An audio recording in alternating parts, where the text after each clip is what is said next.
Newsroom Live, sponsored by Momo Magic Cafe, beside Old Pawar Gas Godam, Jaisalmer house, बरा, रीवा। नमस्कार, Vindhya times में आपका स्वागत है और आपके साथ मैं आशुतोष तिवारी हाजिर हैं प्रदेश की 4 बड़ी खबरों के साथ। मध्य प्रदेश की जो बड़े घटनाक्रम रहते हैं उन खबरों के साथ हम आपके बीच हाजिर होते हैं और आप बताते हैं कि आखिर वो खबर क्या कह रहे हैं। आपको बताएं कि जो पहली खबर है वो पहली खबर पूर्व मंत्री लाखन सिंह यादव से जुड़ी हुई है।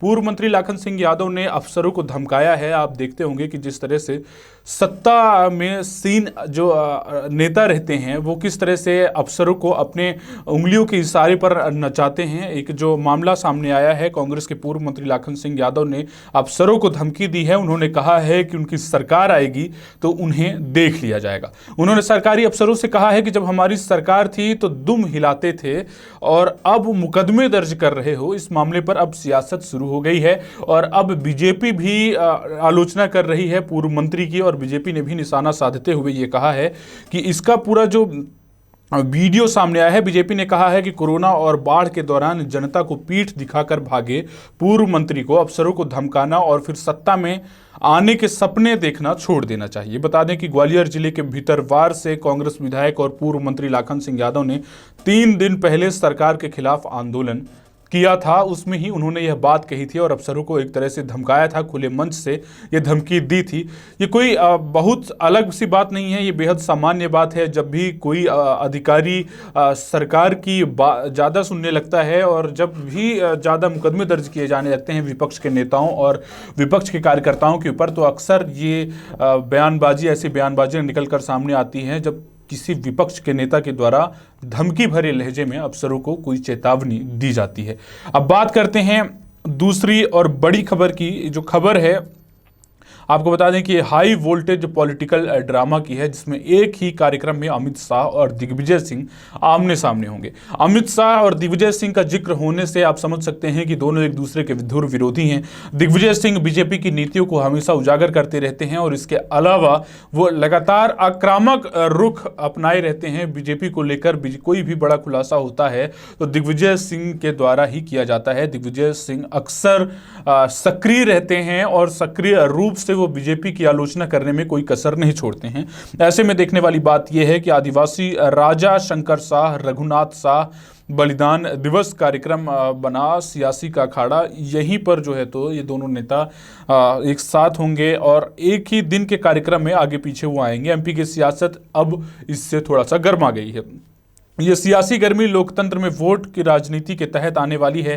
राजनीतिक पंडित ने इसे हाई वोल्टेज करार दे रहे हैं, वो गलत भी नहीं लगते, क्योंकि एक ही कार्यक्रम में केंद्रीय गृह मंत्री अमित शाह और मध्य प्रदेश के पूर्व मुख्यमंत्री व वरिष्ठ कांग्रेस नेता राज्यसभा सदस्य दिग्विजय सिंह शामिल होने वाले हैं। अब इससे बड़ा सियासी भूचाल और क्या हो सकता है? आखिर इस कार्यक्रम के मायने क्या होंगे? अब जब ये कार्यक्रम होगा उसके बाद किस तरह से रूपरेखा तैयार होगी और किस रणनीति के तहत बीजेपी काम करेगी और क्या मायने निकलकर सामने आएंगे, ये आने वाला वक्त ही बताएगा। लेकिन फिलहाल जो खबरें ये हैं कि एक ही कार्यक्रम में गृह मंत्री अमित शाह और राज्यसभा सांसद दिग्विजय सिंह, जो पूर्व मुख्यमंत्री हैं मध्य प्रदेश के, वो रहेंगे। सियासी पंडित इसे 2023 के एमपी विधानसभा और 2024 लोकसभा चुनाव की तैयारी के रूप में देख रहे हैं। उनका कहना है कि आदिवासी वोटरों का अपने पाले में ध्रुवीकरण कराने के मकसद से कांग्रेस और भाजपा के ये शीर्ष नेता आदिवासी राजा शंकर शाह रघुनाथ शाह बलिदान दिवस कार्यक्रम में शामिल होने जा रहे हैं।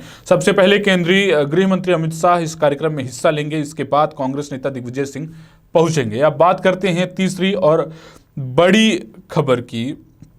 ये खबर जो है तो मुख्यमंत्री शिवराज सिंह चौहान से जुड़ी हुई है। मुख्यमंत्री शिवराज सिंह चौहान इन दिनों लगातार प्रदेश में भ्रमण कर रहे हैं और एमपी में आज जब सतना में वो पहुंचे तो सीएम शिवराज सिंह ने SC/ST आयोग की तर्ज पर सामान्य वर्ग के कल्याण SC/ST आयोग की तर्ज पर यह सामान्य वर्ग के कल्याण का काम करेगा। बिजली खरीदकर संकट दूर करने की कोशिश कर रहे हैं। उन्होंने कहा कि एमपी में अब सामान्य वर्ग बनेगा और सामान्य वर्ग बनाने को लेकर जो मध्य प्रदेश में जो ऐलान उन्होंने एक तरह से किया है, भले ही ये चुनावी वायदों के रूप में देखा जा रहा है, लेकिन कहीं ना कहीं अब सामान्य वर्ग को भी साधने की कोशिश पूरी तरह से की जा रही है। मध्य प्रदेश में SC/ST आयोग की तर्ज पर सामान्य वर्ग आयोग बनेगा। यह आयोग सामान्य वर्ग के कल्याण के लिए काम करेगा। गरीबी रेखा का राशन हर वर्ग के आदमी को मिलेगा, चाहे वो सामान्य हो या अन्य।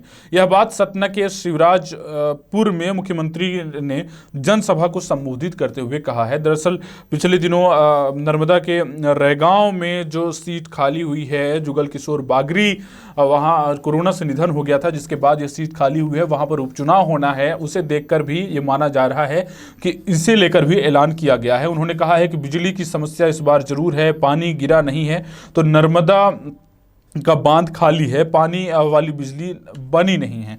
बिजली की कमी आ गई, लेकिन खरीद कर पूरी करने की कोशिश कर रहे हैं। सीएम ने कहा है कि 20-25 गांव के बीच में एक स्कूल ऐसा हो जो प्राइवेट स्कूल से बढ़कर हो। स्कूल में ही वह सुविधा हो, उसमें बस भी हो। इस स्कूल की बिल्डिंग 18 करोड़ में शिवराजपुर में बनाई जाएगी। शिवराज ने मंच से कहा कि जिले में 7 लाख आयुष्मान कार्ड बनाए गए हैं। इलाज और अच्छे अस्पताल की जरूरत कोरोना काल में समय आई है और उन्होंने ऐलान किया है कि प्रदेश में हर महीने 7 तारीख को राशन बांटा जाएगा।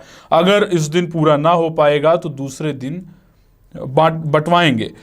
वहीं इस पूरे मसले पर पूर्व मुख्यमंत्री कमलनाथ ने तंज कसा है और तंज कसते हुए उन्होंने कहा है कि बीजेपी अब जनता को गुड फील करा रही है और फील कराने के साथ साथ जमीनी स्तर पर कुछ ऐसा काम नहीं किया जा रहा है। पूर्व मुख्यमंत्री कमलनाथ ने जो आरोप लगाया है, कमलनाथ ने तंज कसते हुए कहा है कि हम कमलनाथ जैसे पैसों के लिए नहीं रोते।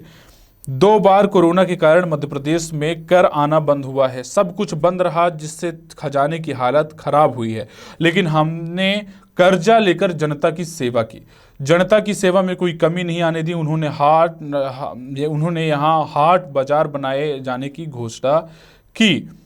मुख्यमंत्री शिवराज सिंह चौहान दोपहर 1 बजे सतना हवाई पहुंचे और उसके बाद हवाई पट्टी पहुंचकर उन्हें जनप्रतिनिधियों से मुलाकात कर शिवराजपुर के लिए रवाना हो गए। सभा को संबोधित करते हुए मुख्यमंत्री शिवराज सिंह चौहान जन दर्शन यात्रा में शामिल हुए।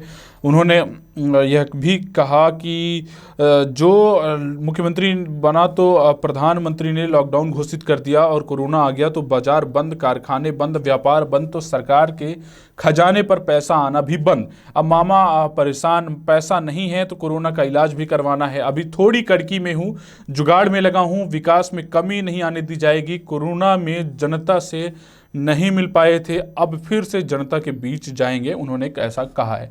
मुख्यमंत्री शिवराज सिंह चौहान लगातार सक्रिय दिख रहे हैं और सक्रिय रूप से अब वो लगातार भ्रमण कर रहे हैं और इसके अलावा उन्होंने शिवराजपुर से शिव सिंह के करीब 23 किलोमीटर। सीएम का यह दौरा रैगांव विधानसभा उपचुनाव के मद्देनजर भी अहम माना जा रहा है। भाजपा विधायक जुगल किशोर बागरी के निधन के बाद यह सीट रिक्त हुई थी। अब बात करते हैं चौथी और बड़ी खबर की। बीजेपी जनता को गुड फील कराने के लिए, ये भी खबर उपचुनाव से जुड़ी हुई है। उपचुनाव से जुड़ी हुई इसलिए मान सकते हैं क्योंकि अभी उपचुनाव की तारीखों का तो ऐलान नहीं हुआ है, लेकिन कहीं ना कहीं सियासत अब बढ़ चढ़कर होने लगी है। एमपी के सीएम शिवराज सिंह चौहान आज से आगामी 3 दिन तक दौरे पर रहेंगे। वे उपचुनाव वाली सीटों पर जनता से सीधा संवाद करेंगे। 4 सीटों पर होने वाले उपचुनाव की तारीखों का ऐलान अभी तक नहीं हुआ है, लेकिन बीजेपी ने जनता को फील गुड कराने का काम शुरू कर दिया है। मध्य प्रदेश में 4 सीटों पर होने वाले उपचुनाव की तारीखों का ऐलान भले ही ना हुआ हो, लेकिन बीजेपी ने इन चुनावों वाली सीटों पर जनता को फील गुड कराने का काम शुरू कर दिया है। मुख्यमंत्री शिवराज सिंह चौहान 12, 13 और 15 सितंबर को उपचुनाव वाली सीटों पर जन दर्शन कार्यक्रम में शामिल होंगे। मुख्यमंत्री शिवराज सिंह चौहान रविवार को सतना की विधानसभा सीट पर लगातार 5 घंटे तक जन दर्शन कार्यक्रम करेंगे। चौहान रैगांव के शिवराजपुर, द्वारी, विलोंद, देवरी और नगरा नारायणपुरा का दौरा कर जनता से सीधे संवाद करेंगे और वे वहां पर सौगातों का ऐलान करेंगे। बीजेपी कोई भी कसर नहीं छोड़ना चाहती और बीजेपी एक एक सीट पर नजर बनाए हुए है। मुख्यमंत्री शिवराज सिंह चौहान का ये जो दौरा कार्यक्रम रखा जा रहा है, इसे देखकर रखा जा रहा है और कहीं ना कहीं उस सीटों पर भी जनता को साधने का पूरा प्रयास बीजेपी के द्वारा किया जाएगा। तो ये थी प्रदेश की 4 बड़ी खबरें। ऐसी तमाम खबरों के साथ हम आपके बीच रोजाना हाजिर होते रहेंगे। आप बने रहिए विंध्या टाइम्स के साथ। बहुत बहुत धन्यवाद। Newsroom Hello, Live, hello, hello. sponsored by Momo Magic Cafe, beside Old Pawar Gas Godam, Jaisalmer House, Bara, Rewa.